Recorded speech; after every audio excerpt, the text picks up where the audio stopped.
अस्सलामुअलैकुम स्टूडेंट्स, आज हम कॉम्प्रिहेंसिव अकाउंटिंग कोर्स के क्लास 4 के साथ आपके पास मौजूद हैं। इसमें हम मज़ीद कुछ नई चीज़ें प्रैक्टिकल अकाउंटिंग के हवाले से कुछ चीज़ें सीखेंगे इंशाल्लाह। चले अब हम अल्लाह का नाम लेकर पढ़ना शुरू करते हैं। अच्छा भाई देखें, ये चीज़ें तो हम लास्ट क्लास में सीख चुके हैं। Start a business, food truck, ये हमने सीखा था। जर्नल एंट्रीज़ कैसे बनाते हैं, तो ये सारी जनरल एंट्रीज़ हम बनानी सीख चुके हैं, किस तरह जनरल एंट्रीज़ बनाई। अच्छा, ये अकाउंटिंग साइकिल है। तो ये स्टेप जो जनरल एंट्रीज़ बनाने का है, हमने एक एग्ज़ाम्पल के ज़रिए क्लास 3 में हमने कुछ हद तक सीखा। अब हम ये सारे स्टेप जो है, स्टेप 2, 3, 4, 5, 6, 7, 8, एक एग्ज़ाम्पल के थ्रू हम तमाम स्टेप को इंशाल्लाह सीखने की कोशिश करते हैं। ठीक है, एक एग्ज़ाम्पल हम लेंगे जिससे तमाम स्टेप्स को सीखने की कोशिश करेंगे। अच्छा, अब इन स्टेप को सीखने के लिए, जो यहाँ से यहाँ तक का स्टेप को सीखने के लिए हमें एक आइडिया होना चाहिए कि एक ट्रेडिंग बिजनेस, कौन सा बिजनेस? ट्रेडिंग बिजनेस वो होता है that business which deals with buying and selling of goods, यानी वो बिज़नेस जो गुड्स की बाइंग और सेलिंग को डील करता हो, यानी गुड्स को ख़रीदता हो और उसके बाद उसको उसकी कॉस्ट से ज़्यादा में बेचता हो। इस तरह के बिज़नेस को हम कहते हैं ट्रेडिंग बिज़नेस। इसकी हम ये सारे स्टेप सीखेंगे 1 to 8 तक। अकाउंटिंग साइकिल की जो स्टेप्स हम सीखने जा रहे हैं वो बेसिकली ट्रेडिंग बिज़नेस की सीखने जा रहे हैं। एक सर्विस बिज़नेस भी है, तो सर्विस बिज़नेस को हम बाद में देखेंगे। अभी हम ट्रेडिंग बिज़नेस है जो कि हमने देखना है। तो ट्रेडिंग बिज़नेस में एग्जांपल क्या है? Imtiaz store, hyper star, Nahid store.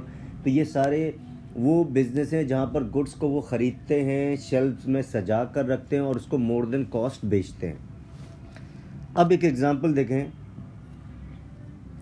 Started a business food stall, एक बिज़नेस शुरू किया फूड स्टॉल का।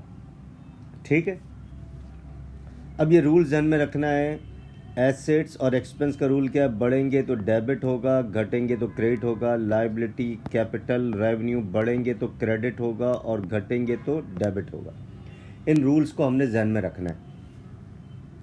अब जनवरी 1 में क्या हुआ भाई? एक ट्रांजैक्शन हुई। Started business with ₹50,000 cash.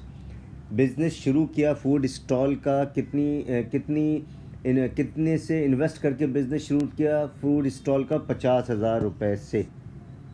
अब हमने बिज़नेस के नुक्ता नज़र से देखना है, बिज़नेस पॉइंट ऑफ व्यू से देखना है कि बिज़नेस में क्या बढ़ रहा है, क्या घट रहा है। तो कैश बिज़नेस में आ रहा है, जा रहा है। सर कैश आ रहा है, कैश का आने का मतलब है एसेट्स का बढ़ना, और एसेट बढ़ जाए डेबिट, तो cash debit.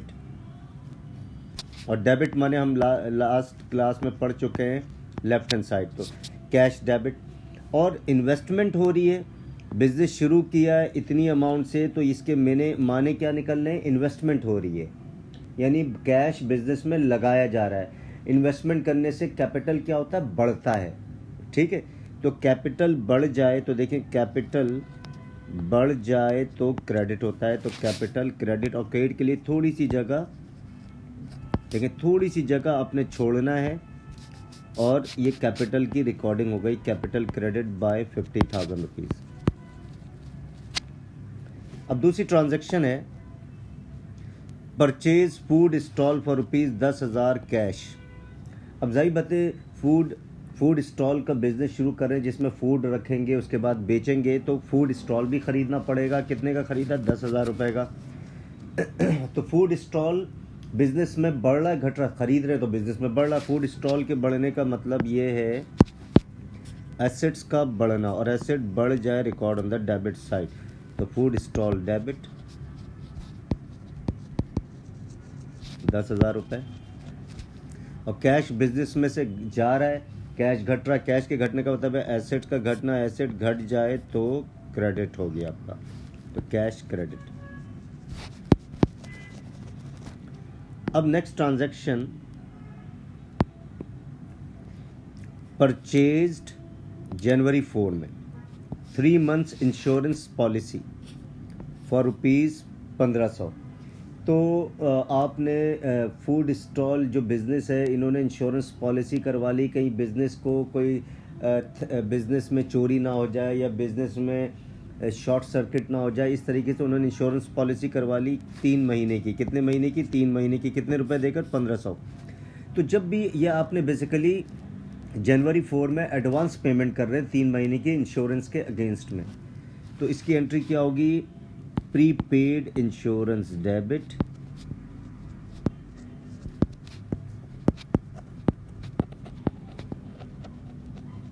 Prepaid insurance debit. तो ये प्रीपेड इंश्योरेंस वाला एसेट कैसे बढ़ेगा? ये भी एसेट्स है ये। तो जब भी एडवांस पेमेंट किसी को करेंगे तो उसे अकाउंटिंग में कहते हैं प्रीपेड। और ये प्रीपेड वाला ये प्रीपेड की नेचर क्या है? एसेट्स है ये। कौन सा एसेट्स है? करंट एसेट्स है। ये एसेट्स कैसे बढ़ता है? जब एडवांस में पेमेंट करते हैं, ठीक है। तो प्रीपेड इंश्योरेंस डेबिट, और बिजनेस से जा के आ रहा है कैश, तो कैश हो गया क्रेडिट। तो थोड़ी सी जगह देखें छोड़ी मैंने, 1500। राइट, नेक्स्ट ट्रांजेक्शन जनवरी 5 में। अब परचेज्ड फूड, जाहिर बात है फूड स्टॉल का बिजनेस है तो फूड भी खरीदना पड़ेगा क्योंकि बेचना है हमने। तो ऑन कैश ₹20,000। अब फूड खरीद रहे हैं, फूड बिजनेस में बढ़ रहा है। अच्छा, अब कोई भी चीज़ खरीदी जाए, ध्यान में रखिएगा, कोई भी चीज़ खरीदते हैं अगर बेचने की नीयत से, तो उसका लफ्ज़ इस्तेमाल नहीं करेंगे। जैसे हम टीवी खरीद रहे हैं बेचने की नीयत से, तो टीवी डेबिट नहीं करेंगे। अगर फूड खरीद रहे हैं बेचने की नीयत से, तो फूड डेबिट नहीं करेंगे, हम उसकी जगह परचेज डेबिट करेंगे। ये याद रखिएगा, रूल है ये। Purchase debit 20,000। जाहिर बात है फूड खरीद रहे हैं, लेकिन फूड के खरीदने का मकसद क्या है? बेचना है, कॉस्ट से ज़्यादा में बेचना है। अगर टीवी का बिजनेस है, टीवी खरीद रहे हैं, तो टीवी के खरीदने का मकसद क्या है? उसको बेचना है, तो हम टीवी डेबिट नहीं करेंगे, परचेज डेबिट करेंगे। इसी तरीके से फूड खरीद रहे हैं तो फूड बेचने की नीयत से खरीद रहे हैं तो फूड डेबिट नहीं करेंगे, परचेज डेबिट। तो परचेज डेबिट, और कैश बिजनेस में से जा रहा है तो कैश क्रेडिट 20,000 रुपये। फिर जनवरी 8 में purchased stationery on cash ₹1500।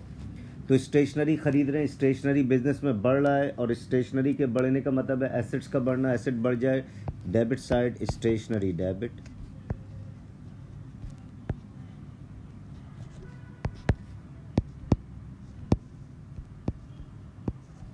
Cash business में से जा रहा है, हमने बिजनेस के पॉइंट ऑफ व्यू से देखना है, कैश बिजनेस में से घट रहा है। कैश के घटने का मतलब है एसेट का घटना। तो देखें, स्टेशनरी बढ़ गया, एसेट बढ़ जाए डेबिट, तो डेबिट किया। कैश एसेट से एसेट घट जाए, record on the credit side, तो कैश क्रेडिट हो गया 1500। क्लियर है? अब नेक्स्ट ट्रांजेक्शन, अब जनवरी 12 में sold 3/4 of food. 3/4 of food. तो फूड देखिए हमने ख़रीदा कितने का था? फूड हमने ख़रीदा था, ये जो फूड ख़रीदा 20,000 रुपये का, इसका 3/4 हिस्सा बेच दिया। तो 20,000 का 3/4 निकालेंगे तो 15,000 आए। तो 15,000 मालियत का फूड बेच दिया। कितने में भाई बेचा? कैश पर बेचा 25,000 रुपये का। तो क्लियरली नज़र आ रहा है सर, आपका यानी 3/4 निकाला 20,000 का, तो 15,000 आया। तो 15,000 मालियत का फूड आप कितने में बेच रहे हैं? 25,000 रुपये में। तो क्लियरली नज़र आ रहा है 10,000 का प्रॉफिट, ठीक है। तो अब इसमें कैश पर बेच रहे हैं, कैश बिजनेस में बढ़ रहा है, एसेट बढ़ जाए, record on the debit side, तो कैश डेबिट 25,000। अब फूड बेच रहे, तो फूड जब खरीदेंगे तो परचेज का लफ्ज़ इस्तेमाल होगा, और फूड बेचेंगे तो सेल्स का लफ्ज़ इस्तेमाल होगा, क्योंकि फ़ूड ख़रीदी इसी नीयत से कि इसे हमें बेचना है। तो जब अगर कोई भी चीज़ ख़रीदते हैं बेचने की नीयत से, तो हम उस लफ्ज़ का नाम इस्तेमाल नहीं करेंगे, परचेज डेबिट करेंगे। और जब उसको बेच देंगे तो सेल्स का लफ्ज़ इस्तेमाल करेंगे, तो कैश डेबिट, सेल्स क्रेडिट। फिर उसके बाद पेड वेजेस टू वर्कर्स 2,000 रुपये। तो हम जाहिर बात है हमारे वर्कर भी होंगे फूड स्टॉल पे, उनको सैलरी भी देनी है, यानी वेजेस देनी है, तो 2,000 रुपये दिया। तो ये हमारा एक्सपेंस बढ़ रहा है। हमारा क्या हो रहा है? एक्सपेंस बढ़ जाए तो डेबिट, तो वेजेस एक्सपेंस डेबिट। और कैश घट रहा है, जाहिर बात है पेमेंट कैश की सूरत में होती है, तो कैश कैश घट जाएगा तो कैश के घटने का मतलब है एसेट का घटना, एसेट घट जाए record on the credit side. तो हमने देखें सारी जनरल एंट्रीज़ बना ली, ये सारी हमने जनरल एंट्रीज़ बना ली। एक जनरल एंट्रीज़ ये बनाई, एक ये बनाई, एक ये बनाई। उसके बाद एक जनरल एंट्री जनवरी 5 में बनाई, जनवरी 8 में बनाई, जनवरी 12 में बनाई, जनवरी 18 में। ये सारी की सारी जनरल एंट्रीज़ हम बनानी सीख चुके हैं, जो कि देखिए मैंने यहाँ पर शो किया हुआ है ये जनरल एंट्रीज़। अब इन जनरल एंट्रीज़ को जो हमने बनाई है हमने, अब ये हम स्टेप मुकम्मल कर चुके हैं। ये जनरल एंट्रीज़ वाला स्टेप हमारा मुकम्मल हो गया। अगली क्लास में post journal entries, J stand for journal entries, post journal entries to a ledger account, इसके माने क्या हैं ये इंशाल्लाह क्लास 5 में हम जाकर देखेंगे कि post journal entries to a ledger account इसके मीनिंग क्या और इसको किस तरीके से इसको हम समझने की कोशिश करेंगे। पोस्टिंग प्रोसेस क्या है उसमें हम फिर उसके बाद देखेंगे ट्रायल बैलेंस आगे जाकर। तो अभी हमारा है तीसरा स्टेप जो इंशाल्लाह क्लास 5 में हम देखेंगे। तो स्टूडेंट्स आई होप आपको ये तमाम कॉन्सेप्ट बहुत अच्छे तरीके से समझ में आ गया होगा और इंशाल्लाह अगर कोई प्रॉब्लम हो you can write on a comment box. तो स्टूडेंट्स अगली क्लास तक के लिए खुदा हाफिज़, अपना बहुत ख्याल रखिएगा।